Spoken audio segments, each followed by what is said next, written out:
শুভ সকাল সবাইকে আমন্ত্রণ জানাচ্ছি মেরিল মিল্ক সোপবার রাঙা সকাল অনুষ্ঠানে। সুন্দর একটি দিনের প্রত্যাশা নিয়ে পুরো অনুষ্ঠান জুড়ে আপনাদের সাথে থাকছি আমি নুসরাত সেরিন এবং সাথে আছি আমি মাসুক। শুভেচ্ছা আমারও দর্শক। প্রিয় দর্শক, বর্তমান সময়ে যেহেতু গরমের তীব্রতাটা অনেক বেশি, তাই আমরা সকলেই বিশেষ করে খেয়াল রাখবো আমাদের পরিবারের সবচেয়ে ছোট এবং সবচেয়ে বয়স্ক সদস্যদের। নিজেদের খেয়াল রাখবো এবং আশেপাশে সকলের খেয়াল রাখবো। আরও একটি বিষয় খেয়াল রাখবো, যদি আমরা কেউ পেট পুষতে পছন্দ করি, যদি কারো পোষা প্রাণী বা পাখি থাকে, তাদেরও একটু এক্সট্রা খেয়াল রাখবো। আমরা চলে যাচ্ছি জেরিনের কাছে। শুভ সকাল। শুভ সকাল মাসুক, কেমন আছো? আমি ভালো আছি, তুমি কেমন আছো? খুবই ভালো আছি। আজকে খুবই ভালো লাগছে কারণ দারুণ একজন অতিথি আছে এবং আমার মনে হচ্ছে যে বিষয়টাও খুব দারুণ হবে। একদমই ঠিক বলেছো। তাহলে কথা না বাড়িয়ে চলো আমরা আমাদের আজকের অতিথিকে আছে তার কাছে চলে যাই, দর্শকদেরকে জানাই। চলো। প্রিয় দর্শক, আজকে রাঙা সকালের অতিথি উদ্যোক্তা আলমগীর হোসেন। আমরা চলে যাচ্ছি তার কাছে। শুভ সকাল। শুভ সকাল। কেমন আছেন? জি আলহামদুলিল্লাহ ভালো আছি, আপনারা কেমন আছেন? জি খুবই ভালো আছি। আমরাও ভালো আছি। আপনাকে পেয়ে আরো বেশি ভালো লাগছে। আমিও এখানে আসতে পেরে আমারও অনেক ভালো লাগছে, এজন্য আপনাদেরকে অসংখ্য ধন্যবাদ। কারণ আমরা বিভিন্ন সময় বিভিন্ন ধরনের গেস্ট পাই, কিন্তু আজকে আপনি যে বিষয়টা নিয়ে কাজ করেন খুবই দারুণ একটা বিষয়, খুবই বলা যায় যে ইউনিক একটা বিষয়। এই বিষয়টা নিয়ে আমরা কথা বলবো। তবে শুরুতেই আপনার বিষয় একটু চলে যেতে তাই একদম ছোটবেলা থেকে শুরু করতে চাই। আপনার জন্ম এবং বেড়ে ওঠা কুড়িগ্রামে। জি। তো ছোটবেলার দিনগুলো আসলে কেমন ছিল? না, আমার ছোটবেলার দিনগুলো মোটামুটি অনেক ভালোই ছিল। শৈশব আমার 5-6 বছর পর্যন্ত অনেক ভালো ছিল। তো 6 বছরের পরে আমার মানে একটু স্ট্রাগলের মধ্যে আমি পড়ি। সেটা হচ্ছে আমার পারিবারিক একটা সমস্যার কারণে আমার বাবা মা একটু আলাদা হয়ে যায়। আচ্ছা। তারপর আমি আমার দাদির কাছে বড় হই। তো ছোটবেলায় একটু চঞ্চল প্রকৃতির ছিলাম, যার কারণে একটু দুষ্টিপনা বেশি করতাম। দেখা যেত মা থাকতো না বা বাবার পাশে থাকতো না, সে কারণে একটু আর দাদির কাছে থাকতাম। দাদি অনেক আদরে রাখতো, মানে শাসন করার মতো ওরকম ছিল না। একটু মানে খুবই দুষ্ট প্রকৃতির ছিলাম। তাই বলে মানে অন্য কোনো কিছু না, একটু পড়াশোনা একটু ফাঁকি দিতাম, খেলাধুলা করতাম, একটু বেশি করতেন। হ্যাঁ বেশি করতাম। এবং আমি যতদূর জানি আপনি ক্রিকেট খুব পছন্দ করতেন, ক্রিকেট খেলতে। ক্রিকেট খুবই মানে আমার একটা পছন্দের খেলা ছিল। আমরা ছোটবেলায় বন্ধুদের সাথে, ছোট ভাইদের সাথে খুবই ক্রিকেট খেলতাম এবং ক্রিকেটের শুরুতে আমাকে সবসময় ওপেনিং এ আমাকে নামানো হতো। আমি ব্যাটিংটা একটু ভালো করতাম, যার কারণে মানে যেখানেই আমাদের খেলা হোক আগে আমাকে কল করতো। ছোট ভাইদের কথা বলছিলেন, আপনারও তো সর্বমোট 3 ভাই। হ্যাঁ, আপনি সবার বড়। আমি সবার বড়। ওদের সম্পর্কে শুনতে চাই। ছোট ভাইরা এখনো মোটামুটি ছোট। একজন এসএসসি পরীক্ষা দিবে সামনের বছর, আচ্ছা, আর একজন ক্লাস 8 এ পড়ে। আমি সবার বড়। তাহলে আপনার সাথে যে বয়সে একটা পার্থক্য অনেক বেশি মনে হচ্ছে। হ্যাঁ, এটা হওয়ার কারণটা হচ্ছে যে আমি তো একটু আগেই বলেছিলাম যে আমার মানে বাবা মার সাথে হয়তো ওরকম হয়নি, যে ওনারা সেপারেট হওয়ার কারণে পরবর্তীতে আমার যে মা আসে ওইখানে দুইটা ভাই আর কি। বুঝতে পেরেছি। তো আমরা 3 ভাই আর কি। ভাইদের সাথে সম্পর্কটা একদম মানে যেটা বলার মতো না, মানে একদম খুবই ভালো বন্ডিং আমাদের। আমরা কখনো মনে করি না, আমরা 3 ভাই। আচ্ছা। বাবা কি করতেন? বাবা ক্ষুদ্র ব্যবসা করতেন, ছোট ব্যবসা করতেন, গ্রামে তো ছোট একটা ব্যবসা করতেন। ছোটবেলায় পড়াশোনাটা কি, প্রথম স্কুলটা কি গ্রামেই ছিল? গ্রামেই ছিল। প্রথম স্কুলটা ছিল আমার মানে বাসার পাশেই একটা সুকাতি গিরাইপার প্রাথমিক বিদ্যালয় নামে একটা স্কুল আছে আমাদের ওখানে, এখনো আছে, সরকারি, এখন সরকারি হয়েছে, তখন রেজিস্টার্ড ছিল। ওইখানে আমার প্রথম মানে পড়াশোনা। ওইখানে আমাদের স্যার ছিল আব্দুর রহমান স্যার, উনি ওই প্রতিষ্ঠানের বর্তমানে উনি প্রধান শিক্ষক। ওনার হাত ধরে আমরা আসলে প্রথম মানে পড়াশোনাটা শুরু করি। পরবর্তীতে আমার প্রাইমারি পড়াশোনাটা মানে আমি একটু মানে কুমিল্লাতে আমার আসা হয়েছিল।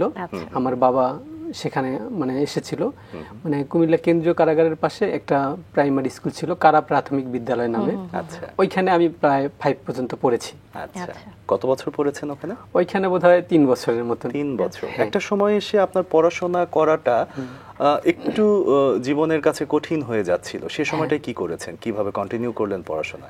সেটা আসলে আমি মানে যখন এসএসসি পরীক্ষা দিয়েছিলাম, তো এসএসসি পরীক্ষা দেওয়ার সময় আমি আসলে এক বিষয়ে মানে কৃতকার্য হতে পারিনি আমার একটা ভুলের কারণে। আমি কখনো বলি না ওটা আমার ভুল ছিল, আমি রেজিস্ট্রেশনটা ওইভাবে করতে মানে খুবই আপসেট ছিলাম, যার কারণে আমার একটা বিষয় খারাপ নাম্বারে পরীক্ষার খাতায় নাম্বার করতে একটু হয়েছিল, যার কারণে আমার এক বিষয়ে রেজাল্ট খারাপ হয়েছিল।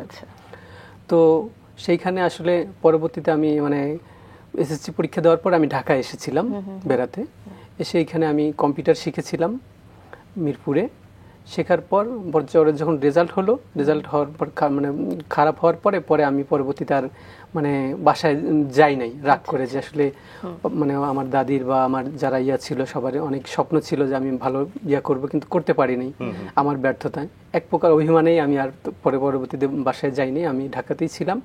পরে আমি মানে এক দোকানে কাজ করেছিলাম, কম্পিউটারের দোকানে, বিভিন্ন জায়গায় মানে একটু ছোট ছোট জব করে, মানে আমার ইচ্ছা ছিল যে আমি নিজের টাকা দিয়ে আমি পড়াশোনাটা করব। পরবর্তীতে আমি আমার আর্ন থেকেই এসএসসি মানে কমপ্লিট করি। সেটা ঢাকাতেই নাকি কুড়িগ্রামে? না, আমি ওইখানেই কুড়িগ্রামে। পরে আমি 1 বছর থাকার পর চলে গিয়েছিলাম আর কি। চলে যাওয়ার পরে তারপরে আমি ওইখানে গিয়ে ইন্টারমিডিয়েট কমপ্লিট করেছিলাম ভুরুঙ্গামারীতে। আমি আমার ওইখানে একজন মানে জহুরুল প্রিন্সিপাল নামে একজন অধ্যক্ষ রয়েছেন, উনি কসাকাটা ডিগ্রি কলেজের অধ্যক্ষ, ওনার বাসায় আমি মানে ছিলাম 1 বছরের মতো, 1.5 বছরের মতো থেকে। ওখান থেকে ইন্টারমিডিয়েটটা আমি পাশ করে ওখান থেকে আমি চলে আসি। আসার পর আমার বাড়িতে আমি থাকার পর পরবর্তীতে আমি আপনার এই গল্পগুলোই আমরা আরো শুনতে চাই, কিন্তু তার আগে আসলে আপনার সম্পর্কে কিছু তথ্য আমাদের কাছে আছে, সেগুলো জেরিন দর্শকদেরকে বলবো। আচ্ছা, অবশ্যই, ঠিক আছে, ধন্যবাদ। সুপ্রিয় দর্শক, আলমগীর হোসেন প্রতিষ্ঠা করেছেন সুখ্যাতি বুদ্ধি প্রতিবন্ধী ও অটিজম বিদ্যালয় নামে একটি বিশেষ বিদ্যালয়। সম্প্রতি সমাজ কল্যাণ মন্ত্রণালয় থেকে প্রতিষ্ঠান ক্যাটাগরিতে দেশ সেরার পুরস্কার পেয়েছে প্রতিষ্ঠানটি। এর আগেও 2020 সালে Sheikh Hasina youth volunteer award জিতেছিল প্রতিষ্ঠানটি। তাদের সেবায় সেরিব্রাল পালসির সহ 5 শিশু এখন স্বাভাবিক হয়ে ফিরেছে পরিবারে। একই লক্ষণে 23 জন শিশু ধীরে ধীরে সুস্থতার দিকে এগিয়ে যাচ্ছে।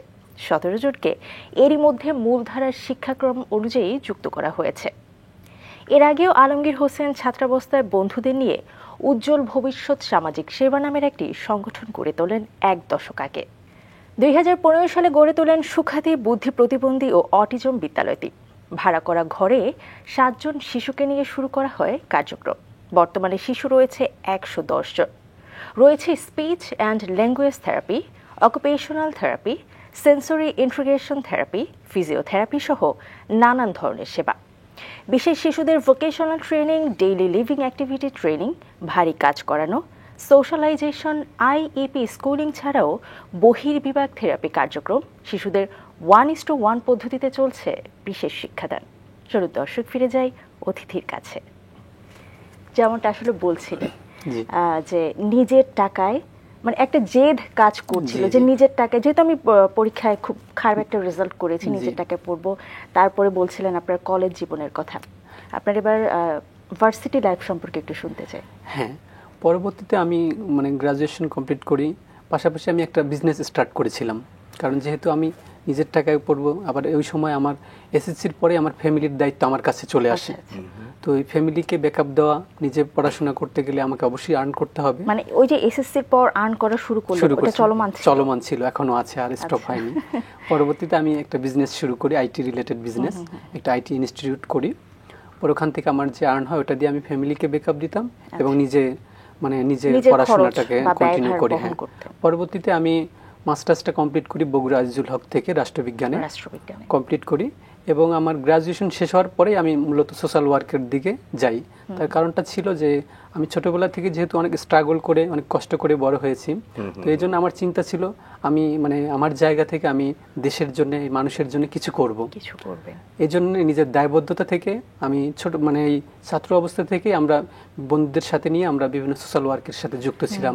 আপনার বাল্য বিবাহ, মাদক প্রতিরোধ সহ মানে বৃক্ষরোপণ, যেগুলো ছাত্র অবস্থায় যেগুলো যতটুকু করা যায় এগুলোই আমি মূলত করতাম।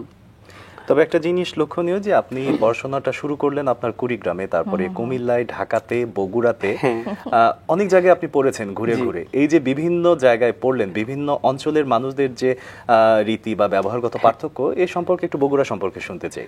হ্যাঁ, বগুড়ার মানুষগুলো আমার কাছে অনেক ভালো লাগছে, আর সবচেয়ে ওদের ভাষাটা আমার কাছে খুবই ইন্টারেস্টিং লাগে। ওনারা যখন কথা বলে আমি খুব মুগ্ধ হয়ে শুনি, আমার কাছে খুবই ভালো লাগে। আমার মনে হয় প্রত্যেকটা আঞ্চলিক ভাষাই এমন মুগ্ধতার একটা বিশাল বড় জায়গা রয়েছে। আমার ওদের ভাষাটা অনেক ভালো লাগে, এবং ওদের আমার ওখানে যদিও আমি মানে ওখানে থাকা হয়েছে মেসে বা বিভিন্ন জায়গায়, তারপরেও আমি কিছু ফ্রেন্ড ওদের আত্মীয়তার মানে যাওয়ার সুযোগ হয়েছিল, তো ওদের মানে আপ্যায়নটা আমার এত ভালো লেগেছে যে ওনারা অনেক অতিথি পরায়ণ হয় এবং খুবই মিশুক। আমার কাছে ভালো লাগছে। আমি বুঝতে যতটুকু পেরেছি। মেশার সুযোগ সমাজ হয়েছে। সেবামূলক যে বিভিন্ন কার্যক্রম আপনি শুরু করলেন, সেটির চিন্তা কি বগুড়াতে মাস্টার্স পড়া অবস্থায় না, শুরু তারও হয়েছিল আগে, নাকি তারও আগে আগে, থেকে? তারও আগে। আমি যখন বেশ আগে মানে থেকে। গ্রাজুয়েশন পড়তেছি তখন থেকেই শুরু হয়েছে। গ্রাজুয়েশনটা কোথায় করেছেন? আমি ওইটা আমার এলাকাতেই নাগেশ্বরীতে একটা আমি কলেজে। এখানে একটু ছোট্ট করে জানতে চাই যে আপনার গ্রাজুয়েশন কিন্তু সব পলিটিক্যাল সায়েন্স বা রাষ্ট্রবিজ্ঞানে, জি। কিন্তু আপনি আইটি সেক্টরে খুবই এটা নিয়ে কাজ করছেন সেই এসএসসির পর থেকে, নিজে শিখেছেন, অন্যদেরকে শিখেছেন, বা ছোট একটা আপনার আইটি প্রতিষ্ঠানও ছিল। পড়াশোনা এক সাবজেক্টে কিন্তু আপনার স্পেশালিটি আরেক সাবজেক্টে, এটা কিভাবে Right. সম্ভব? মানে এটা সম্ভব হয়েছে, আমি তো এসএসসির পরেই মানে আমি নিজের মানে দক্ষতা বৃদ্ধির জন্য কম্পিউটারটা শিখেছিলাম। তো আমার মানে ওই মানে আইটি রিলেটেড নলেজটা একটু ভালো ছিল। আমি যেখানে শিখেছি ওইখানে আমি 1 মাসের মধ্যে কমপ্লিট করে ওইখানেই টিচার হিসেবে আমি কাজ করেছিলাম। হ্যাঁ, মানে আমার ওই আইটি নলেজটা খুবই ভালো ছিল, যার কারণে ওখানে আমাকে জব দেওয়া হয়েছিল। আমি ওখানেই ওদের ওখানে শেখাইতাম। তো পরে যেহেতু আমি ওটা শিখে ফেলেছি ভালো করে, এই কারণে পরবর্তীতে চিন্তা করলাম যেহেতু আমি যেটা পারি এটা দিয়ে বিজনেসটা শুরু করা আর কি। খুবই সুন্দর। 2012 সালে যখন ব্রাইট ফিউচার সংগঠনটি আপনি প্রতিষ্ঠা করলেন, এটি আসলে কিভাবে প্রতিষ্ঠা হলো এবং এটির কার্যক্রম কি ছিল সেই ব্যাপারে জানতে চাই। এটা যেহেতু আমরা এই বিভিন্ন মানে ছোট ছোট সমাজসেবামূলক মানে কাজকর্ম করতাম, তো এই কাজটা দেখতো আমাদের ওখানকার উপজেলা যুব কি ধরনের কাজগুলো করতেন আপনারা? আমরা এই যে বাল্য বিবাহ, আপনার এই যে মাদক প্রচারণা, আমাদের ওই জায়গাটা কিন্তু বর্ডার এরিয়া, সমাজ সচেতনতামূলক কাজগুলো করতেন। সমাজ সচেতনতামূলক বিভিন্ন কার্যক্রম আমরা করতাম। তো আমাদের এই কাজটা দৃষ্টিগোচর হয়েছিল তখনকার যুব উন্নয়ন কর্মকর্তা আমাদের শ্রদ্ধেয় মঞ্জুর আলম স্যার। তো উনি আমাকে দেখে উনি পরবর্তীতে উনি এগিয়ে আসে যে তোমরা তো অনেক ভালো করছো, তাহলে তোমাদেরকে একটা সংগঠন করে দিই, আমরা একটা রেজিস্ট্রেশন দিয়ে দিই। পরে উনি আমাদেরকে ডেকে নিয়ে গিয়ে আমাদেরকে খুব মানে স্মুথলি একটা সংগঠনের রেজিস্ট্রেশন, সরকারি রেজিস্ট্রেশন উনি আমাদেরকে দিয়ে দেয়। তো এই মানে পথ ছেলে আমরা কাজ করতেছিলাম, মাঝে মাঝে আমরা মানে বন্ধ করে দিতাম যে কোনো পাচ্ছি না বা এরকম পাচ্ছি না, যার কারণে বন্ধ হয়ে যেত। স্যার আমাদেরকে মোটিভেটেড করতে সব সময়, লেগে থাকো, করো করো। এক কথা উনি জোর করে আমাদেরকে অনেক মোটিভেটেড করে করে একটা সময় আমাদেরকে, আমি মনে করি যে আমরা যে আজকের অবস্থানে এসেছি ওনার ইন্সপায়ারের কারণে আজকে আমরা মনে করেন যে এই মাইন্ডটা আমার ভিতরে চলে আসছে যে দেশের জন্য কিছু করতে হবে। আচ্ছা, আপনারা যখন ব্রাইট ফিউচার শুরু করেন তখন কতজন মিলে শুরু করেছিলেন? ওইখানে আমাদের অনেক ফ্রেন্ড সার্কেল ছিল, প্রায় 22 জনের মতন এরকম ছিল। প্রথমে মানে অল্প ছিল, পরবর্তীতে যেহেতু সরকারি রেজিস্ট্রেশন নিতে হবে, ওখানে একটা ক্যাফেটেরিয়া ওদের নিয়ম নীতি আছে, সে কারণে বাড়াতে হয়েছে বিভিন্ন জনকে। এরপরও 22 জন তরুণ মিলে ওই সময়ে ছাত্রাবস্থায়, এটা বড়ই বলা যায়, বিশাল একটা অঙ্ক বলা যায়। সবাই মিলে আমরা কাজ করতাম। আপনাদের প্রথম নেয়া সমাজ সেবামূলক কার্যক্রমটা কি ছিল? মানে প্রথম মানে আমরা এই ছোট ছোট কাজগুলোর পাশাপাশি পরবর্তীতে আমরা চিন্তা করি, আমাদের ওই অঞ্চলে অনেক মঙ্গা কবলিত অঞ্চল আপনারা জানেন। তো এই জন্য আমরা চিন্তা করেছিলাম যে এখানকার বেকার যে যুবক যুবতী আছে এদেরকে কিভাবে তাদের আত্মকর্মসংস্থান তৈরি করা যায়। যেহেতু ওই সময়ে আমি নিজের একটা কর্মসংস্থান আমি নিজে তৈরি করেছিলাম, এজন্য আমার মাথায় চিন্তা আসে যে তাদের কিভাবে আত্মকর্মসংস্থান তৈরি করা যায়। পরবর্তীতে আমরা যেহেতু আমরা ছোট মানুষ ছিলাম, ছাত্র অবস্থায় আমাদের তো ওরকম ফান্ডিং একটু কমই ছিল, ভাইয়া ছিল, আমরা যুব উন্নয়ন কর্মকর্তা মঞ্জুর আলম স্যারের সহযোগিতায় আমরা মানে গ্রামে ঘুরে ঘুরে ঘুরে দেখতাম যে কে বেকার ছিল, খুঁজে খুঁজে বের করতাম। আমরা সবাই মিলে গ্রামে গ্রামে গিয়ে খুঁজে খুঁজে বের করে লিস্ট তৈরি করতাম যে কার আসলে দরকার। পরবর্তীতে তাদেরকে আমরা বিভিন্ন মানে ট্রেনিং দিতাম, গরু মোটা তাজাকরণ সহ বিভিন্ন যে এলাকায় ঘরে খামার টামার করা, মৎস্য চাষ, এই ধরনের করে আমরা পরবর্তীতে তাদের এই যুব উন্নয়নের মাধ্যমে আমরা তাদেরকে প্রশিক্ষণ দিতাম। দেওয়ার পরে তারা নিজেদের ছোট পুঁজি থেকে শুরু করতো। আমরা যুব উন্নয়ন মানে কর্মকর্তার মাধ্যমে তাদেরকে লোনের ব্যবস্থা করে দিতাম। সে যদি একটা গরু দিয়ে শুরু করতো, তাকে আরো 2টা গরু কিভাবে কিনে দেওয়া যায়, হ্যাঁ, সেটার ব্যবস্থা করে দিতাম। এভাবে ধীরে ধীরে আসলে আমরা আস্তে আস্তে আগেছি। কাউকে সেলাই মেশিন কিনে দেওয়া, মানে নিজে একজন যুবক, আপনাদের সংগঠনের সবাই ছিলেন যুবক, এবং আপনারা ওই মুহূর্তে কাজ করছিলেন অন্য যুবকদের জন্য। এটা কিন্তু দারুণ একটা অনুভূতি। আপনাদের ওই কুড়িগ্রাম এলাকায় বাল্য বিবাহর প্রচলন কেমন ছিল? হ্যাঁ, ওই সময় তো অনেক বেশি বাল্য বিবাহ ছিল, যে মানে ওই সময় মানে অনেক কম বয়সী ছেলে মেয়েদেরকে বিয়ে দেওয়া হতো কুড়িগ্রামে। এখন অনেকটা কমে আসছে, এখন বলা চলে নাই, কিন্তু আগে অনেক বেশি ছিল আর কি, খুবই বাল্য বিবাহ। তখন আপনাদের সংগঠনের উদ্যোগে বিবাহ? হ্যাঁ, আমরা আমাদের সংগঠনের উদ্যোগে প্রায় 12টার মতন আমরা বাল্য বিয়ে বন্ধ করেছিলাম ওই সময়। হ্যাঁ, আর সচেতনতা তো ছিলই, মানুষকে যেভাবে সচেতন করা যায়। সেক্ষেত্রে কি কি পদক্ষেপ গ্রহণ করতেন, মানুষকে কিভাবে সচেতন করতেন? আমরা ওই যে তাদেরকে বুঝাতাম যে এত অল্প বয়সে ছেলে মেয়েদেরকে বিয়ে দিলে তাদের কি কি সমস্যার ফেস করতে পারে, সেই সমস্যাগুলো আমরা তুলে ধরতাম অভিভাবকদের মাঝে। এটা কি একদম ব্যক্তিগত পর্যায় থেকে করতেন নাকি সামাজিক কোনো সংগঠনের আন্ডারে করতেন? আমরা তো প্রথম ব্যক্তিগত করতে করতে পরবর্তীতে তো আমাদের সংগঠন হয়ে গেছে, তখন তো আমাদের সংগঠনের ব্যানারেই করতাম। আচ্ছা আচ্ছা, বাহ, দারুণ। এই পর্যায়ে মনে হয় মাসুক আমরা আমাদের মেইন যে জিনিস যে অটিজম নিয়ে কাজ করে এই প্রসঙ্গে চলে যেতে পারি। একদমই তাই। হ্যাঁ, অবশ্যই। এবং একদমই ইউনিক একটা বিষয় শুরু থেকেই আমি বলছিলাম অনুষ্ঠানের শুরু থেকেই, এই যে আপনার মানে ঠিক কখন থেকে মনে হলো যে অটিজম আক্রান্ত শিশুদের নিয়ে কাজ করা যায়? হ্যাঁ, এটার একটা গল্প আছে, আমি একটু সংক্ষেপে বলি। হ্যাঁ, শুনতে চাই। এটা হচ্ছে, যেহেতু আমি সমাজসেবামূলক কর্মকাণ্ডের সাথে জড়িত ছিলাম, তো আমরা যে কাজগুলো করতেছিলাম এই কাজগুলো অনেকেই করে। আমার একটা ইচ্ছা ছিল যে আমরা একটা ইউনিক কোনো বিষয় নিয়ে কাজ করব, যেটা অনেকেই ভাবে না যে বিষয়টা নিয়ে। তো এটা আমাদের মাথায় ভাবনা ছিল, থাকতে থাকতে হুট করে এরই মধ্যে আমার চাচাতো বোন, ওর একটা বেবি হয়, ছেলেটার নাম, ওর নাম হচ্ছে রিফাত, আমার ভাগ্নে। ও সেরিব্রাল পালসি শিশু। আচ্ছা। তো ওই একজন সেরিব্রাল পালসি শিশুর যে মানে কতটা কষ্ট, সেটা মানে আমি ওই জায়গাটায় আমি দেখি।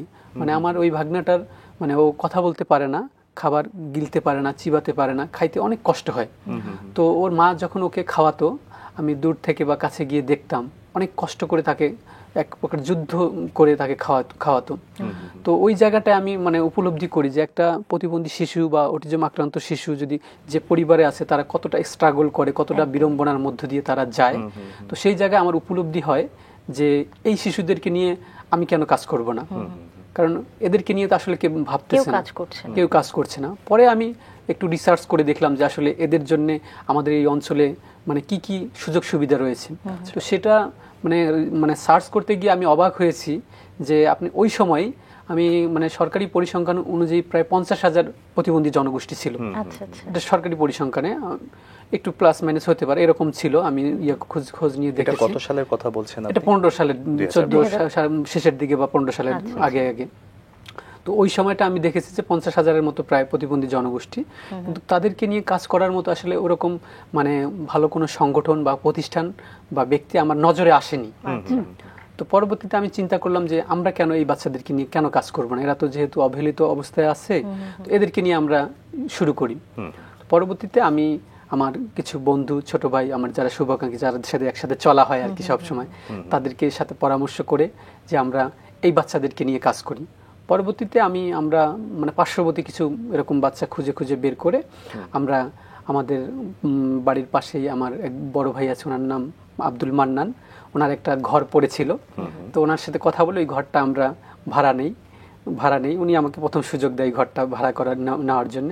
নিয়ে আমরা কিছু শিশুকে ওখানে নিয়ে এসে তাদেরকে প্রথম একাডেমিক লেভেলটা ডেভেলপ করার মানে চেষ্টা করেছিলাম।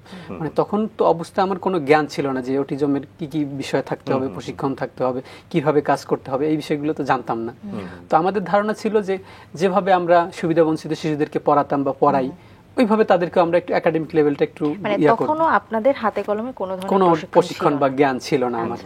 তো পরে আমি যখন আমরা শুরু করতে গিয়ে আমি কিছু সমস্যা আমাদের সামনে আসে। যে আমরা দেখলাম যে এই বাচ্চারা অনেকেই কথা বলতে পারছে না, সে কি পড়বে, অনেকে কলম ধরতে পারছে না, সে কি লিখবে।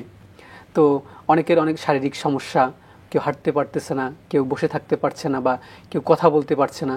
তো এদেরকে আমরা আসলে মানে একাডেমিক লেভেলটা কিভাবে ওদের ডেভেলপ করব। তখন আমি চিন্তা করলাম অবশ্যই তাহলে এই বাচ্চাদেরকে ইউনিক কিছু করা যায় কিনা, আর এদের জন্য অবশ্যই মানে মানে মানে এমন কোনো পদ্ধতি আছে কিনা যেটা দিয়ে এদেরকে পড়াশোনা করানো যায়। তখন অবধি আমি জানতাম না। তো প্রথম আমি মানে অনলাইনে গুগলে সার্চ করি যে এই অটিজম বাচ্চাদের সাথে বা প্রতিবন্ধী বাচ্চাদের সাথে কিভাবে কাজ করতে হয়। তখন আমি স্পেশাল এডুকেশন সম্পর্কে প্রথম জানতে পারি যে এদের জন্য একটা মানে পদ্ধতি আছে, স্পেশাল এডুকেশন নামে একটা ব্যবস্থা আছে, যেটা আয়ত্ত করে এদের মাধ্যমে তাদেরকে পড়াশোনা, তাদেরকে সকল সেবা করা যায়। তো পরবর্তীতে আমি এটা করার পর তখন আমি যেহেতু আমি কিছু জানি না, গুগল করে, ইউটিউব করে বিভিন্ন ভিডিও মানুষ দেখতাম ওরা কিভাবে কাজ করে। পরে আমি ঢাকায় এসে মানে একটা প্রতিষ্ঠানে, ভালো একটা প্রতিষ্ঠানে ভিজিট করলাম। সম্পূর্ণ নিজ উদ্যোগে? হ্যাঁ, সম্পূর্ণ নিজ উদ্যোগে আমি ঢাকায় এসে বিভিন্ন ভালো ভালো প্রতিষ্ঠানে এসে একটু ভিজিট করলাম যে তারা কিভাবে কাজ করছে এই বাচ্চাদের সাথে, তারা কিভাবে কাজ করে, কিভাবে বাচ্চাদেরকে মেইনটেন্স করে, এগুলো আমি সরেজমিনে দেখলাম যে এইভাবে ওরা কাজ করতেছে।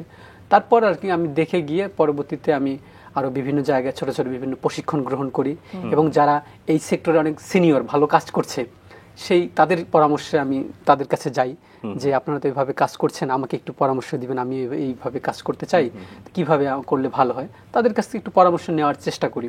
পরবর্তীতে আমি খুবই ভালো সাড়া পেয়েছি, কিছু কিছু জায়গা ছাড়া মানে ম্যাক্সিমাম জায়গায় আমি ভালো সাড়া পেয়েছি, কারণ তখন আমি অনেক ইয়াং একটা মানুষ যে এরকম নিয়ে কাজ করতে চাচ্ছি, সকলে আমাকে ইতিবাচক আমি সাড়া পেয়েছি। পরে আমি বিভিন্ন জায়গায় ট্রেনিং নিয়ে আমরা সুন্দরভাবে আবার শুরু করি ওই জায়গাটায়। আপনি তো অটিজম নিয়ে কাজ করছেন, তবে স্পেশাল যে জিনিসটা সেটা হচ্ছে সেরিব্রাল পালসি।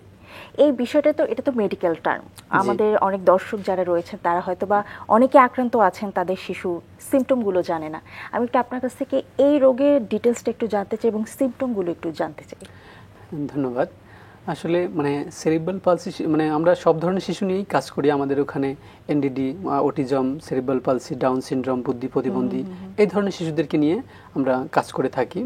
তো আমাদের ওই অঞ্চলটা আমি মানে আমার যেটা দৃষ্টিগোচর হয়েছে, সেরিব্রাল পালসি আক্রান্ত শিশুর সংখ্যাটাই একটু বেশি আমি পেয়েছি। তো সেরিব্রাল পালসি শিশুটা হচ্ছে এটা হচ্ছে মস্তিষ্কের আঘাতজনিত এক ধরনের সমস্যা। এটা শিশুর মানে শিশু যখন মাতৃগর্ভে থাকে তখন হয়তোবা তার পুষ্টিহীনতা বা মা যদি কোনো আঘাত পায় বিভিন্ন কারণে এটা হয়ে থাকে, অথবা জন্মের সময় যদি সে কোনো আঘাত পায় বা কান্না করে না, বিভিন্ন কারণে এটা হয়। এই শিশুদের আমরা যেটা দেখি যে আসলে এরা মানে তাদের একটা সাইড, ম্যাক্সিমাম শিশুদের একটা সাইড প্যারালাইজডের মতো থাকে, তাদের হাত পা কারো কারো অবশ থাকে, কোনো হাত অবশ থাকে, বাম পা ডান পা মানে যে এক সাইড বেশিরভাগ থাকে, কিছু কিছু শিশুর ক্ষেত্রে পুরোটাই থাকে। এদের মানে এরা কথা বলতে পারে না, কারো কারো এই যে লালা পড়ছে, খাবার গিলতে পারে না, চিবাতে পারে না। যেমন আমার মানে যে ভাগ্নে ছিল রিফাত, ও সেরিব্রাল পালসি শিশু, ও কিন্তু কথা বলতে পারে না, ওর খাবার মানে চিবাইতে পারে না, গিলতে পারে না, শক্ত খাবার খেতে পারে না, কথা বলতে পারে না, জিহ্বার মুভমেন্ট ওইভাবে করতে পারে না, তারপরে এই যে মুখের এগুলো খুবই একটু শক্ত থাকে। এরকম বিভিন্ন ধরনের সিনড্রোম থাকে, এটা মেডিকেল যারা আছে ওনারা আরো ভালোভাবে বলতে পারবে।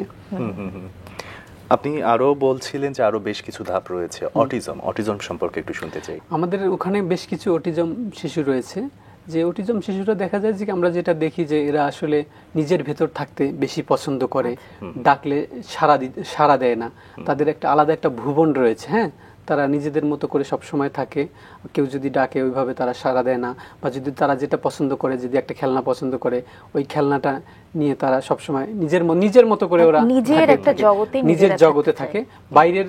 বাইরের জগতের সাথে কমিউনিকেশনটা খুবই কম থাকে তাদের আর কি।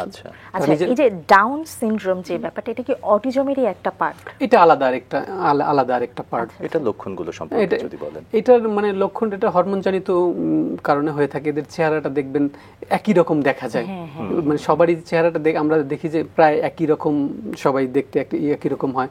এরাও কমিউনিকেশন ওইভাবে ভালোভাবে কমিউনিকেশন করতে পারে না। হ্যাঁ, তারপরে এক একজনকার কেউ কথা বলতে পারে ছোট ছোট করে, কেউ কথা বলতে পারে না, এক একজন এক একজনের মতো করে সমস্যাগুলো এক একজনেরটা এক এক রকমের থাকে। আবার আমাদের এখানে বুদ্ধি প্রতিবন্ধী কিছু বাচ্চা রয়েছে, এই বুদ্ধি প্রতিবন্ধী এদের একটু মানে জ্ঞান একটু কম থাকে, তাদেরকে আমরা যদি পড়াশোনা করাই বা যে কোনো কিছু বলি তারা মনে রাখতে পারে না, ভুলে যায়, বেশিরভাগই তারা ভুলে যায়, শেখার ক্ষেত্রেও অনেক সময় নেয়, জি ভুলে যায়, তারা বেশিরভাগই ভুলে যাচ্ছে।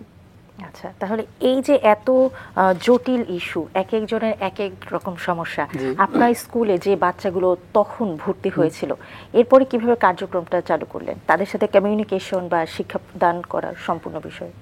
হ্যাঁ, পরবর্তীতে আমি মানে আমার ওয়ার্কটা করতে হয়েছে বেশিরভাগই যে আমাদের ওই অঞ্চলটা একটু মানে সচেতনতার খুবই অভাব। তো যেহেতু অনেক শিশু আর একটু মানে মঙ্গা কবলিত অঞ্চল, ম্যাক্সিমাম শিশু আমরা যেটা দেখেছি যে একটু দারিদ্র পরিবারেই বেশি থাকে, তো তারা খুবই অসচেতন অবস্থায় থাকে। এই বাচ্চারা বেশিরভাগই তার ফ্যামিলিতে অবহেলিত অবস্থায় থাকে। অবহেলিত বলতে আমি বোঝাচ্ছি ওই বাচ্চাটার যে নিডটা, যে প্রয়োজনটা, এই প্রয়োজনটা প্রায় 50% মানে পরিবার পূরণ করতে পারছে না। তার চিকিৎসাটা অনেক ব্যয়বহুল হওয়ার কারণে তারা চিকিৎসাটা করতে পারছে না। তো আমি মানে বাড়ি প্রত্যেকটা শিশুর বাড়ি গিয়ে সেই পরিবারকে আগে সচেতন করতাম।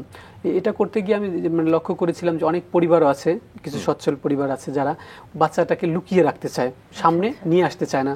সেটা তাদের ব্যক্তিগত কারণ বা চক্ষু লজ্জা যে কোনো একটা কারণে হতে পারে, কিন্তু আমি দেখেছি যে অনেকেই লুকিয়ে রাখতে চায়। তা আবার অনেকেই চায় না যে তাদের বাচ্চাদেরকে নিয়ে বাইরে নিয়ে আসার জন্য। তখন আমি তাদের বাড়ি বাড়ি গিয়ে তাদেরকে একটু সচেতন করতাম, যে তাদেরকে আমি এভাবে বোঝাতাম যে দেখেন এখন আপনার বাচ্চাটা যে আপনি সব টেক কেয়ার সবকিছু আপনি নিজে করছেন, একটা সময় যখন আপনি থাকবেন না এই বাচ্চাটাকে কে দেখবে, কে করবে? তো অবশ্যই এখন আপনার উচিত এই বাচ্চাটাকে একটু সেলফ ডিপেন্ডেন্ট করেন, ওর যে নিডটা এটা পূরণ করে ওকে যদি আর যাই না হোক ও যদি সেলফ ডিপেন্ডেন্ট হয়, অন্তত নিজের কাজগুলো যদি নিজে করতে পারে তাহলেই এটা অনেক বেশি। একটু পিছনে ফিরে যাই, আচ্ছা। যে আপনি নিজে প্রশিক্ষণ নিয়ে এসে নিজ উদ্যোগে সবকিছু শুরু করলেন এবং সেটা হচ্ছে 2015 সালের দিকে। জি। তো 15 সাল থেকে যখন স্কুলের কার্যক্রম শুরু করলেন ওই গল্পটা একটু শুনে আসি এবার। হ্যাঁ, যখন আমি নিজেকে কিছুটা আমরা গোছানো মানে দেখে আসলাম, আসার পর পরবর্তীতে আমরা চিন্তা করলাম একটু সুন্দরভাবে আমরা কাজটা করব। তো তখন যেহেতু ভাড়া জায়গায় ছিলাম বা মানুষের ইয়াতে ছিলাম, তো আমাদের চিন্তা হলো যেহেতু একটা প্রতিষ্ঠানের রূপদান করব, সেক্ষেত্রে একটা প্রতিষ্ঠান করতে গেলে অ্যাট ফার্স্ট দরকার আছে আমাদের নিজস্ব একটা জায়গার দরকার আছে, একটা জমির প্রয়োজন হলো ওখানে। তো সর্বপ্রথম আমি কৃতজ্ঞতা জানাই যে আমার দাদু, উনি মোহাম্মদ আব্দুল জব্বার আলী, উনি আমাকে আমার প্রতিষ্ঠানের জন্য 20 শতক জমি দান করেন। পরবর্তীতে ওই জমিটা আমরা পাই।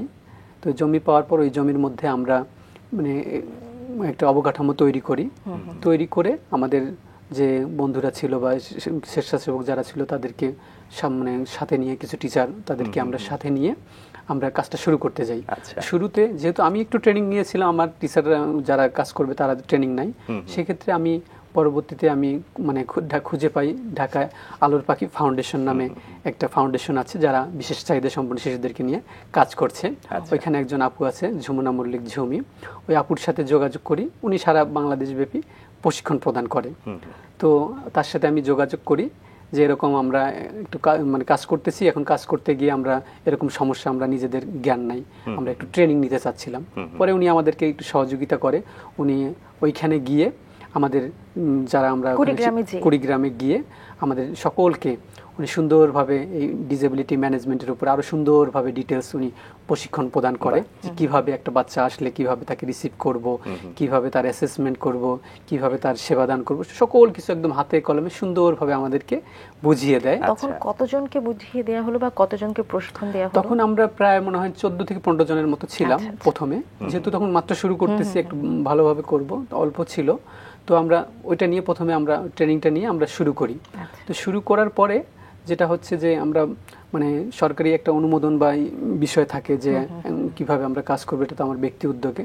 পরবর্তীতে ওই সময় আমার ওইখানে আমাদের একজন মানে ভাই ছিল, বড় ভাই ছিল, শ্রদ্ধেয় জামাল হোসেন ভাই, উনি আমাদেরকে সহযোগিতা করেন। উনি তখন উপজেলা সমাজসেবা অফিসার ছিল, যেহেতু এটা সমাজসেবার আওতায় যায়। পরবর্তীতে ওনার শরণাপন্ন হই, উনি খুবই আমাদেরকে আন্তরিকতার সহিত খুবই সহযোগিতা করে, মানে সরকারি যে মানে অনুমোদন যে ক্যাফেটেরিয়াগুলো থাকে ওইখানে উনি অনেক সহযোগিতা করে। তারপর ওনার সহযোগিতার মাধ্যমে আমরা প্রতিষ্ঠানের কার্যক্রম আমরা শুরু করি। তো শুরুতেই আমাদের মানে সবচেয়ে বড় যেটা চ্যালেঞ্জিং ছিল যে আমরা কাজ শুরু করতে গেলে ফান্ডিং এর প্রয়োজন আছে, আমরা কিভাবে কাজ করব। তো শুরুতেই আমাদের ওইরকম কোনো ফান্ডিং ছিল না, আমার ব্যক্তিগত কিছু টাকা তহবিল দিয়ে আমি শুরু করি।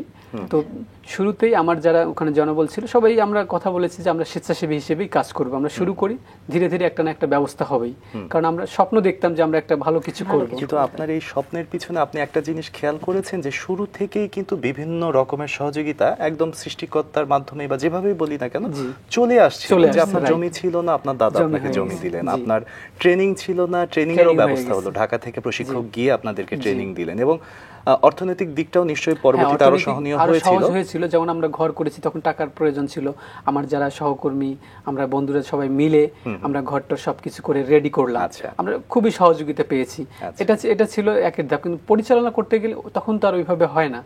তখন আমরা শুরুতে আমাদের ওইখানে মানে সবাই হেল্প ছিল, সবাই স্বেচ্ছাশ্রমে কাজ শুরু করে, আমরা ওই 15 জনের মতো। তখন আমরা ওদের মানে স্যালারি মাত্র 700 টাকা নির্ধারণ করি, কারণ আমার তো 15 জনকে 700 টাকা করে দিতে গেলেও অনেক টাকা লাগে, আমাদের তো কোনো ফান্ড নেই। তো ওইটা দিয়ে আমরা মূলত তখন শুরু করি, আস্তে আস্তে আমরা শুরু করতে করতে আমাদের মানে বাচ্চা ধীরে ধীরে বাড়তে থাকে। তো আমরা এখানে যে কাজটা করতাম, আমার ছিল আমরা বিনামূল্যে মানে সেবাটা প্রদান করব, কিন্তু সম্পূর্ণ বিনামূল্যে দিলে হয় কি দায়বদ্ধতাটা থাকে না। তো এই জন্য আমরা পরবর্তীতে যেটা করি যে যারা একদম গরিব তাদেরকে সম্পূর্ণ আমরা বিনামূল্যে সার্ভিসটা দেই, যারা একটু সচ্ছল পরিবার তাদের কাছ থেকে আমরা মিনিমাম দায়বদ্ধতার জন্য একটা ফিস নেওয়া শুরু করি, সামান্য, সেটা শুধুমাত্র দায়বদ্ধতার জন্য একটা ফিস নেই। তখন আমাদের একটা ছোট্ট একটা আর্ন চলে আসে, দেখা যায় যে 5-7 হাজার টাকা প্রতিষ্ঠানের একটা নিজস্ব আয় আসে। তো ওইটা দিয়েই ধীরে ধীরে আমরা প্রতিষ্ঠানকে আগায় নিতে থাকি। আচ্ছা। মানে বাচ্চা আস্তে আস্তে বাড়তে তখন আমাদের প্রতিষ্ঠানের কাঠামো আস্তে আস্তে বাড়ে। প্রতিমধ্যে অনেক শুভাকাঙ্ক্ষী আমাদের সাথে যোগ হয়েছে। তবে আমি একটু ছোট্ট করে জানতে চাইবো, শুরুতেই বলছিলেন কিছুক্ষণ আগে যে যখন বিভিন্ন বাসায় যেতেন সচেতন করার জন্য, অনেক ফ্যামিলি কিন্তু এটা ইতিবাচক ভাবে নিত না, কিন্তু যখন স্কুল করলেন তখন কেমন সাড়া পেয়েছিলেন যে বাচ্চা অল্প থেকে আস্তে আস্তে বাড়তে থাকলো?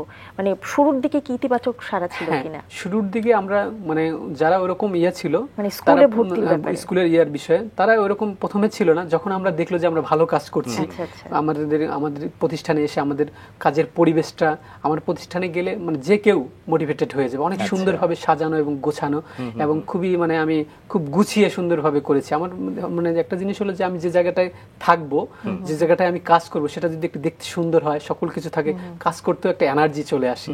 ঠিক আছে, তো আমি এটা আপনার একরকম সৃজনশীলতা। এবং স্যার, আপনার কাছে যে বিষয়টি বারবারই আমরা পার করে চলে যাচ্ছি, সেটা হচ্ছে শিক্ষার্থী কতজন নিয়ে শুরু করলেন? আমরা শুরুতে অল্প কিছুজন, 7 জন মতো, প্রথমে তো 7 জন ছিল, পরে এটা বেড়ে গিয়ে 16 জন হলো। যখন আমরা ওই যে মানে নতুন জায়গায় আসলাম তখন 16 জন হয়ে গেল। 16 জন হইলো, 16 জন থেকে 20 জন, 25 জন, এভাবে ধীরে ধীরে আস্তে আস্তে বাড়লো। যখন দেখলো যে আমরা একটা বাচ্চাকে একদম তাদের অনেক সুন্দরভাবে আদর, যত্ন এবং ভালোবাসা দিয়ে সকল কাজগুলো করছি, যে আমার এখানে একটা বাচ্চা যখন আসে, আমরা তখন প্রথমে মানে নিয়ে আসার পর তাকে আমরা তার সমস্যাগুলোকে আগে চিহ্নিত করি, ডায়াগনোসিস করি। আমাদের ওখানে একটা ছোট্ট টিম করেছি আমরা ওখানে একজন ফিজিওথেরাপিস্ট, একজন স্পেশাল এডুকেটর, একজন অভিভাবক, একজন টিচার, সবাইকে মিলে আমরা একটা টিম করে ওদের কি কি সমস্যাগুলো আছে সেগুলো আমরা আগে একটা নোট করতাম, করে পরবর্তীতে মানে আমরা ওই নোটটা সহ, ফাইলটা সহ আমরা মানে রংপুর মেডিকেলের শিশু বিকাশ কেন্দ্রে আমরা পাঠাতাম। কারণ এটা একটা অনেক মানে আমরা চাচ্ছিলাম একটু সুন্দরভাবে কাজটা করার জন্য। তো সেই সময় ওইখানে আমাদের বিকাশ মজুমদার নামে একজন শিশু বিশেষজ্ঞ স্যার ছিলেন, ওনার কাছে আমরা পাঠাতাম। তো উনি খুবই হেল্পফুল। আমার মানে আমরা এত সুন্দর করে গুছিয়ে ফাইলটা পাঠাতাম, উনি দেখে খুবই খুশি হতো যে বাহ, অনেক সুন্দর ভাবে আসছে। পরে উনি ওই আমরা যে সমস্যাগুলো যে ব্যবস্থাপনাটা করতাম ওইটা দেখে উনি কারেকশন করে দিত, যে তোমরা এটা এইভাবে করো, আরো করলে আরো ভালো হবে, এটা করার দরকার নেই। তো উনি যখন এই অ্যাডভাইসটা আমাদেরকে পাঠাতো, পরবর্তীতে ওই অ্যাডভাইসটা নিয়ে আমরা সুন্দরভাবে কাজটা শুরু করি। এভাবে আমরা 24 ঘন্টার একটা পরিকল্পনা তৈরি করতাম, যে মানে 24 ঘন্টা এরকম। আমার স্কুল টাইম ছিল 4 ঘন্টা, একটা বাচ্চা আমার কাছে 4 ঘন্টা থাকবে, আর 20 ঘন্টা থাকতেছে ফ্যামিলির কাছে। তখন আমরা 2টা রুটিন করতাম। একটা রুটিন আমরা মানে বাবা মার হাতে দিয়ে দিতাম, যে তারা কিভাবে মানে কখন কোন বাচ্চাকে কোন অ্যাক্টিভিটিগুলো করাবে, কখন খাওয়াবে, কখন ঘুমাবে। আর একটা 4 ঘন্টার একটা রুটিন থাকতো আমাদের কাছে, ওই বাচ্চাটার নিড অনুযায়ী কখন ফিজিওথেরাপি হবে, কখন স্পিচ থেরাপি হবে, কখন অকুপেশনাল থেরাপি দিতে হবে, কখন সে অন্যান্য অ্যাক্টিভিটি করবে, কখন এডিএল এর কাজ করবে। একটা 4 ঘন্টার একটা আমার রুটিন থাকতো। হ্যাঁ, এটা রুটিন করে। আর বাবা মাকে যেহেতু আমরা একটা রুটিন দিতাম, এক্ষেত্রে আমরা মাকে আমরা আমাদের কাজের সময় তাকে সাথে নিতাম, তাকে মানে শেখানোর জন্য সে বাসায় কিভাবে করবে। আমরা তো একটু হলেও আমাদের ট্রেনিং আছে, তাদের তো ট্রেনিং নেই।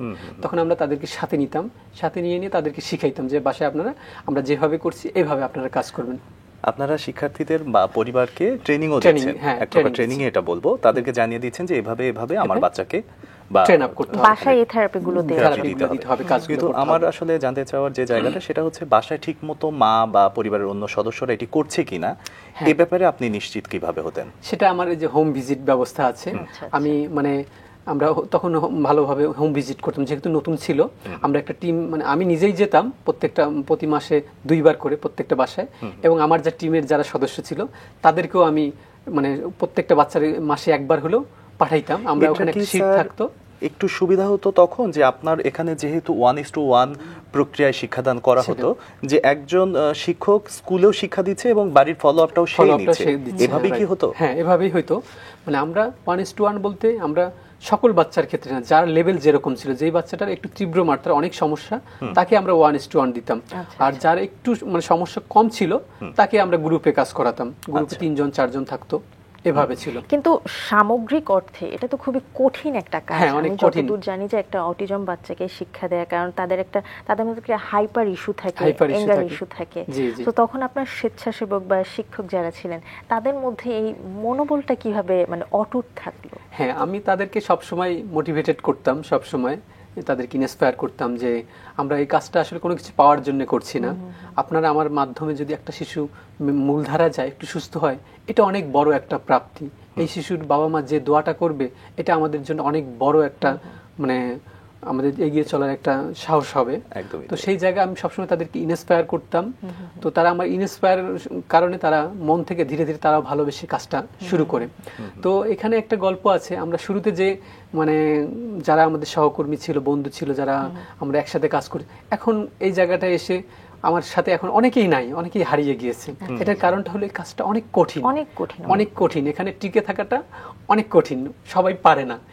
আবার যারা পারে, যারা মন থেকে ভালোবেসে কাজটা করে তারাই পারে। এখন যারা মন থেকে ভালোবেসে কাজ করছে তারা আমার সাথে এখনো অবধি আছে এবং একসাথে আমরা এগিয়ে যাচ্ছি খুব সুন্দরভাবে। এবং একটু আগে যে বললেন যে মূলধারার কার্যক্রমে যুক্ত করা, এবং আপনি শুধু সফল না, অনেক বড়ভাবে সফল, কারণ একজন দুইজন আপনি 17 জন বাচ্চাকে অটিজম আক্রান্ত বাচ্চাকে মূলধারার কার্যক্রমে যুক্ত করেছেন। এটা অনেক বিশাল একটা অঙ্ক। না, এটা সফল বলতে আমি মানে সফল ওইভাবে না, সেটা হচ্ছে যে আমি মনে করি এটা তো আমার একার কারণে হয়নি। আমার ওখানে যারা সহকর্মী ছিল, হ্যাঁ, সহযোদ্ধা ছিল, আমি সহযোদ্ধা বলি সবসময়, কারণ আমরা একটা যুদ্ধে নেমেছি, সবাই মিলে কাজ করছি। তো সকলকে সাথে নিয়ে আমি মনে করি যদি আপনি সকলকে সাথে নিয়ে মিলেমিশে কাজ করেন তখন সেই জার্নিটা অনেক সহজ হয়ে যায়। তো আমরা সবাই মিলে চেষ্টা করেছি যে যে বাচ্চাটার যে প্রয়োজনটা, সেই প্রয়োজনটা তাকে দেওয়ার জন্য। আমাদের কাছে সংখ্যাটা কোনো বিষয় ছিল না, আমাদের ইচ্ছে ছিল আমার দ্বারা দিয়ে যদি একজনও যায় এটাই আমাদের মানে অনেক বড় পাওয়া হবে। যে আমার কথা হলো আমার দ্বারা যদি একটা বাচ্চা ওখানে সে মানে দাঁত ব্রাশ করতে পারে, সে যদি আমার ওখানে গিয়ে একবার নিজে নিজে দাঁত ব্রাশ করতে পারে, এটাই আমার জন্য অনেক বড় প্রাপ্তি। দারুণ। এই ছোট ছোট বিষয়গুলো অটিজম আক্রান্তর বেলায় এগুলো খুব বড় একটা এফেক্ট ফেলে, কারণ তারা একেবারেই কিছু করতে পারে না বা করতে পারে না। রাইট। দারুণ। এবং বর্তমানে আপনার স্কুলে শিক্ষার্থীর সংখ্যা কিন্তু প্রায় 110 জনের মতো। হ্যাঁ, বর্তমানে আসলে আমরা যখন এই ধীরে ধীরে আমরা এই কাজগুলো করছিলাম, যখন এই কাজগুলো প্রচার হচ্ছিল বিভিন্ন জায়গায়, মানুষ যারা দেখতেছিল তারা প্রচার করতেছিল, তখন আমরা এর ফিডব্যাকটা পাই, তখন কিন্তু সংখ্যাটা বেড়ে যায় বিভিন্ন জায়গা থেকে। আপনি চিন্তা করবেন অনেক দূর দূরান্ত থেকে মায়েরা বাচ্চাদেরকে ওখানে নিয়ে এসে বসে থাকে। আমার নিজ উপজেলা থেকে, পার্শ্ববর্তী আরো 2-3টা উপজেলা থেকে মানে শিশুরা এখানে আসে। এমনও মা আছে যে প্রতিদিন 20 কিলোমিটার পাড়ি দিয়ে আমার স্কুলে প্রতিদিন নিয়ে আসতেছে। আপনার স্কুলটা তো একেবারে আপনার নিজের গ্রামে? হ্যাঁ, নিজের গ্রামে, একদম গ্রামে। এটা কি আপনাদের উপজেলা সদর বা জেলা সদরে আপনার যে গ্রামটা? আমাদের গ্রামটা হচ্ছে উপজেলা সদর থেকে 2.5 কিলোমিটার দূরে। আমাদের একটু ভিতরে, একটু ভিতরে, তবে মেইন রোডের সাথে সুখাতি গ্রাম। তবে এই গ্রামেও একটা বিষয় আমি যেটা জানি সেটা হচ্ছে ঢাকা থেকেও অনেকে যাচ্ছেন, অনেক মায়েরা তাদের বাচ্চাদের নিয়ে আপনার স্কুলে ভর্তি করার জন্য অনেকেই ঢাকা থেকে গিয়েছে, রংপুর থেকে গিয়েছে, কিন্তু তাদেরকে আমরা রাখতে পারিনি কারণ আমাদের ওখানে আবাসনের ওরকম থাকার কোনো ব্যবস্থা নেই, আবাসিক নেই। তারা আশায় গিয়েছিল যদি আবাসিক থাকে তাহলে তারা বাচ্চাটাকে ওখানে রাখবে। যেহেতু আবাসিক ছিল না, এই কারণে আমি মানে তারা ফুল ফ্যামিলিকে ওখানে তো শিফট করা সম্ভব হচ্ছে না, যার কারণে তারা ওভাবে পারে নেই, তারা চলে আসছে। আমরাও খুবই মানে কষ্ট নিয়ে তাদেরকে ফেরত দিতে হয়েছে। একদিন হবে, তবে আমার স্বপ্ন আছে আমি একদিন অবশ্যই এই জায়গাটা একটা আবাসিক করব। 5 শিশু আপনাদের এখান থেকে স্বাভাবিক হয়ে বাড়ি ফিরে গেছে, এটা আপনাদের জন্য অবশ্যই একটি অর্জন এবং আরো অনেকেই এই অর্জন থেকে উৎসাহ পাবে। তো কিভাবে গেল তারা, কি সমস্যা ছিল তাদের, সবকিছু জানতে চাই। এটা আসলে মানে আমাদের একার পক্ষে তো আর সম্ভব হয় নাই, এটা বাবা মার অনেক ভূমিকা ছিল। বাবা মা তো তাদের সবসময় সাথে থাকে, তাদের ভূমিকাটা অনেক বড় আমি মনে করি। তারা সহযোগিতা করেছেন, এজন্য হয়েছে। আমরা জাস্ট গাইডলাইনটা দিয়েছি, আমরা তাদেরকে জাস্ট সহযোগিতাটা করেছি। তো আমরা শুরুতে যে মানে সেরিব্রাল পালসি শিশুগুলো দেখতাম, আমার কাছে একটা বাচ্চা এসেছিল 2 বছর বয়সে, হ্যাঁ, মেঘলা নামে একটা বাচ্চা। তখন সে দাঁড়াতে পারতো না, বসে থাকতে পারতো না, হ্যাঁ, একদম মানে কথা সাউন্ডও ছিল না। তো ওই শিশুটাকে আমরা নিয়মিত ফিজিওথেরাপি ওখানে প্রদান করি এবং তাকে আমরা রংপুর শিশু বিকাশে মজুমদার স্যারের কাছে আমরা পাঠাই। ওইখানে তার চিকিৎসা, আমার এখানে নিয়মিত থেরাপি, ফলো আপ সব মিলিয়ে ধীরে ধীরে এখন সে হাঁটতে পারে, দৌড়াতে পারে, কথা বলতে পারে এবং খুবই চমৎকার সে আমাদের সাথে কথা বলে। সে ইভেন এখন একটা ছড়াও শিখেছে, গতকাল আমরা তার ছড়াও শুনেছি। মানে এখান থেকে আসলে জেরিন দেখো বিষয়টা এইরকম যে মনে হচ্ছে যে শিশুর আরো একবার নতুন জন্ম হলো, তাই না? দারুণ একটা কথা বললে, সত্যিই তাই। যে এটা আপনার অনুভূতিটা তো আসলেই আনন্দের। জি, অবশ্যই অনেক আনন্দের। আমাদের যখন ও আমাদের সাথে খেলে, আনন্দ করে, খুবই ভালো লাগে। আচ্ছা, এবং অভিভাবকরাও নিশ্চয়ই অনেক খুশি। তারা আসলে মানে আমাদের মতো এরকম এই প্রত্যন্ত অঞ্চলে এরকম একটা সার্ভিস পেয়ে তারা অনেক খুশি। কারণ এটাই আমি বারবার বলছিলাম যে কুড়িগ্রামের ভিতরের দিকে ভিতরের একটা একটা প্রত্যন্ত জায়গা। এলাকায় জি। সেখানে এই ধরনের অত্যাধুনিক প্রযুক্তির সেবা সুযোগ সুবিধা আপনারা দিচ্ছেন, এটা নিঃসন্দেহে হ্যাঁ, দারুণ একটা বিষয়। এটা আসলে মানে নিঃসন্দেহে অনেক ভালো, কিন্তু আমাকে এটার পিছনে অনেক শ্রম দিতে হয়েছে, অনেক কিছু ত্যাগ করতে হয়েছে, নিশ্চয়ই অনেক বেশি অবস্ট্রাকল বা অনেক বাধার বাধার সম্মুখীন হতে হয়েছে। একটা হয়েছে। জিনিস দেখেন, এখানে মানে এই সার্ভিসগুলো সবকিছু ঢাকা কেন্দ্রিক বা বিভাগীয় শহর কেন্দ্রিক। হ্যাঁ, এখানে আমার যে থেরাপিস্ট প্রয়োজন, আমি অনেক থেরাপিস্টকে অফার করেছিলাম গ্রামে গিয়ে কাজ করার জন্য, কেউই কিন্তু রাজি হয় নাই, কেউ কিন্তু কাজ করতে চায় না, থাকতে চায় না, কারণ সবাই চায় শহরে থাকতে, শহর কেন্দ্রিক থাকতে, গ্রামে আসলে তারা যেতে চায় না। তো তাদেরকে ওই সেবাগুলো ঢাকায় এসে নিয়ে নেওয়া, বহন করাটা অনেক ডিফিকাল্ট হয়ে যায় তাদের জন্য। তো তখন আমরা চিন্তা করলাম, যেহেতু থেরাপিস্ট আমরা ওইভাবে পাই না, জাস্ট থেরাপিস্টের মানে আমাদের এখানে ফিজিওথেরাপিস্ট একজন নিয়মিত থাকে, আর বিভিন্ন যে স্পিচ থেরাপিস্ট, অকুপেশনাল, এগুলো আমরা বিভিন্ন থেরাপিস্টের পরামর্শ করে আমরা নিজেরাই শিখে নেই কাজগুলো, নিয়ে আমরা ধীরে ধীরে ওই জায়গায় ওই কাজগুলো শুরু করি। যেহেতু আমরা পাচ্ছি না তাদেরকে রাখার মতো যে এবিলিটি, সেই সক্ষমতা আমার প্রতিষ্ঠানের নাই, এই কারণে হয়তো আমি রাখতেও আবার পারি নাই। যার কারণে আমরা নিজেরাই কাজ ধীরে ধীরে, যখন মানে আমাদের মাথায় পেইনটা চলে আসে, তখন আমরা নিজেরাই মানে শিখে নিলাম, যেহেতু আমাকে করতেই হবে, আমরা ধীরে ধীরে নিজেরাই শিখে আমরা এই কাজগুলো ওখানে করছি। তো অভিভাবকদের যেটা সুবিধা হয়েছে, এখন তাদের ঢাকায় আসতে হচ্ছে না, রংপুরে আসতে হচ্ছে না, সকল সেবা তারা আমার ওখানে গেলে পাচ্ছে, সকল এই অটিজম প্রতিবন্ধী বিষয়ক যে কোনো পরামর্শ আমার কাছে তারা পাচ্ছে, গাইডলাইনটা আমার কাছে পাচ্ছে। খুবই তারা একটা সহজ একটা জিনিস মানে হাতের কাছে পেয়ে তারা খুবই খুশি, এবং তারা অনেককে এখন পরামর্শ দিচ্ছে, বা অনেক মানে এখন আমার ওখানে যে অভিভাবকরা নিয়মিত যায়, তারা নিজেরাই এখন কাউন্সিলিং করে, অন্য যারা অসচেতন আছে তাদেরকে কাউন্সিলিং করতে পারছে। এটা দারুণ, মানে একজনের দ্বারা অন্যজন উপকৃত হচ্ছে বা উৎসাহিত হচ্ছে, এটা দারুণ।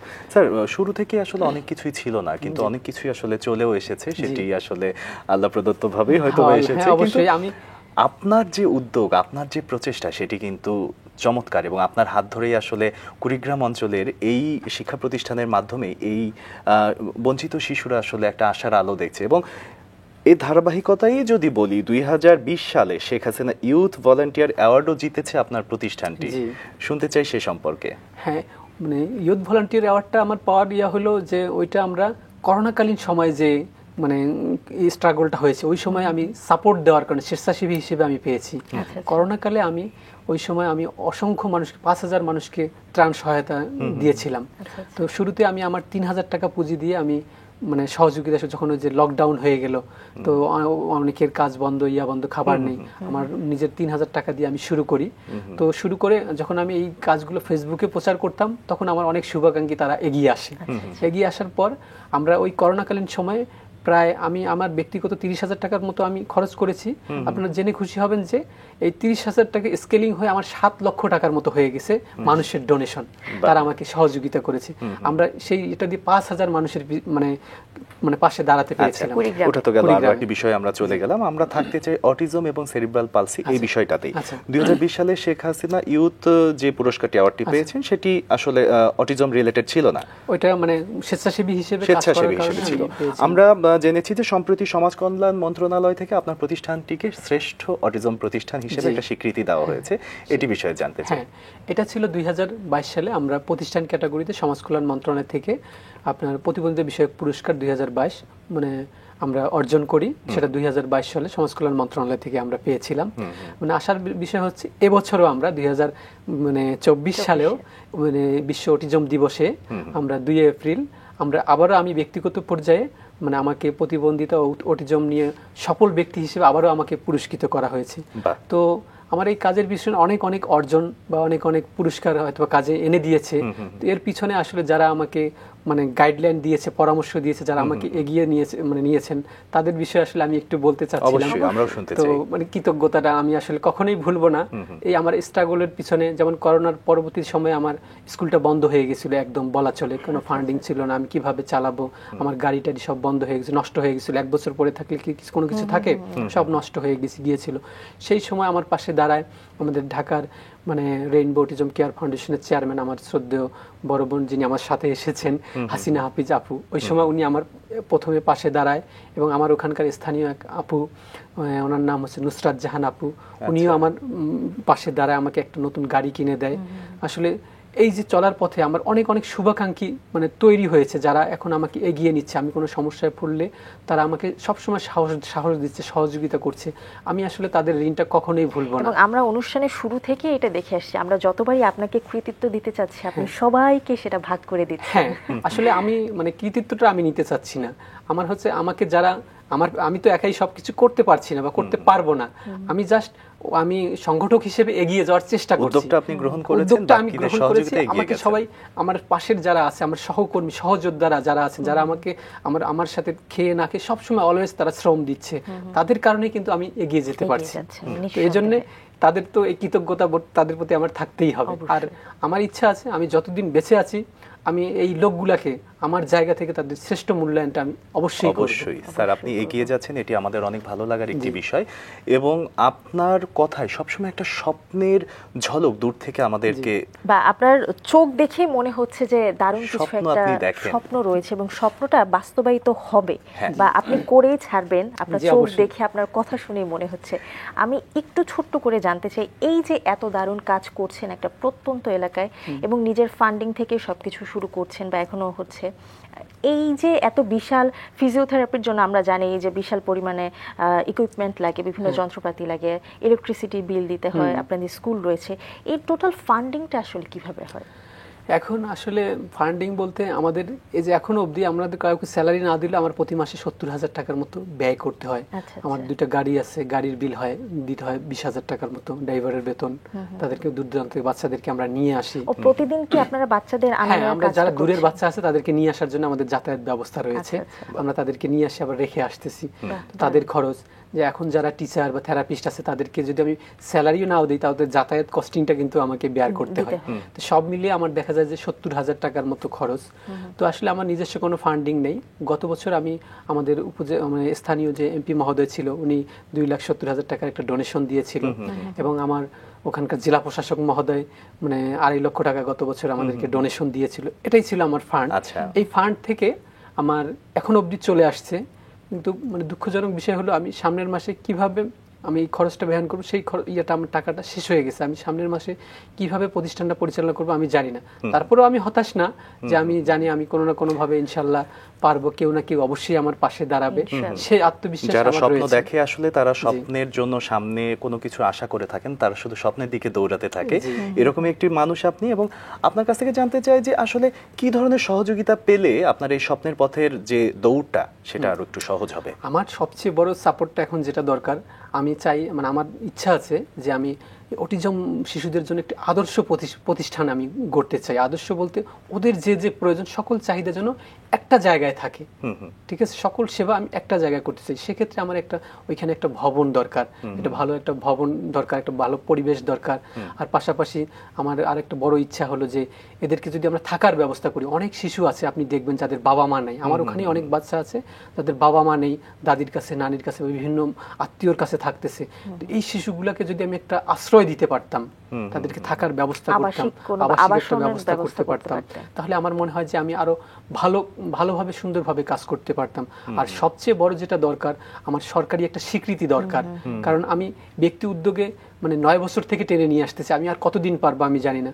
আমার কোনো কারণে যদি কোনো কিছু হয়ে যায় আমি জানি না আমার প্রতিষ্ঠানটা সামনের দিকে এগোবে কিনা। আমি আসলে এই বিষয়টা নিয়ে খুবই হতাশ। এজন্য আমার মানে ইচ্ছা যদি সরকারি বেসরকারি পৃষ্ঠপোষকতা আমি পেতাম, আমার প্রতিষ্ঠানটা হয়তো বা সামনের দিকে এগিয়ে যেত। স্বপ্ন সবসময় দেখতে হবে। এখানে কঠিন বন্ধুর পথ, উঁচু নিচু পথ আসবেই। আমরা আশা করছি যে অবশ্যই আপনি যে চাওয়াগুলো ব্যক্ত করেছেন রাঙা সকালের মাধ্যমে সেগুলো নির্ধারিত কর্তৃপক্ষরা অবশ্যই এই বিষয়গুলো মাথায় নিয়ে সামনে পদক্ষেপ নেবেন।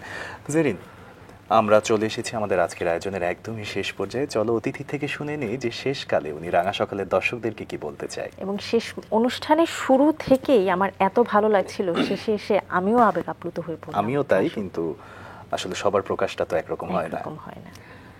আসলে কি বলবো, আমি মনে করি যে মানে দেশের জন্য মানুষের জন্য কাজ করতে হলে যে নিজের কিছু থাকতে হবে এমনটা না। আপনার ইচ্ছাটাই যথেষ্ট। আপনি যদি মনে করেন আপনার জায়গা থেকে আপনি দেশের জন্য, দেশের মানুষের জন্য, সুবিধা বঞ্চিত শিশুদের জন্য কিছু করবেন, তাহলে অবশ্যই সেটা সম্ভব। আর আমি সেটা করিয়ে দেখেছি। কারণ আমার নিজস্ব বলতে তেমন কিছুই নেই। তারপরে এখন আমার প্রতিষ্ঠানের আমি মনে করি যে 1 কোটি টাকার এখন সম্পদ আছে। অবকাঠামো, জমি, গাড়ি সব মিলিয়ে তো যতটুকু হয়েছে, আমার তো ছিল না, এগুলো মানুষের সহযোগিতা করেছে, বিধায় হয়েছে। তো একটা সময় আমি মনে করি আমার প্রতিষ্ঠানে, আমার প্রতিষ্ঠানে একটা সময় অনেক বড় হবে এবং অনেক আমার ওই অঞ্চলে কুড়িগ্রামের যে এখন যে 64,000 জনগোষ্ঠী আছে তারা যেন এখান থেকে আরো সেবা পাবে। এবং আমি মনে করি শুধু আমি একা আলমগীর এগিয়ে আসলে হবে না, দেশে আরো প্রত্যেকটা জেলায় প্রত্যেকটা ঘরে ঘরে আমার মতো করে একজন করে উদ্যোক্তা এগিয়ে আসতে হবে। তাহলে মনে করি সারা দেশে যে এই যে শিশুরা আছে তারা সকলে সেই সেবাটা পাবে। আমি মনে করি সবাইকে এগিয়ে আসা উচিত। আপনার প্রত্যেকটি চাওয়াই পূর্ণ হোক এই আশাবাদ ব্যক্ত করছি এবং আপনার জন্য শুভকামনা জানাচ্ছি। জি, ধন্যবাদ আপনার আপনাকে স্কুলের জন্য এবং ধন্যবাদ এই শুভকামনা। অনুষ্ঠানে সংশ্লিষ্ট সকলকে। আমার মতো একটা ক্ষুদ্র মানুষকে এখানে আমন্ত্রণ জানার জন্য আমি অশেষ অশেষ কৃতজ্ঞতা জ্ঞাপন করছি।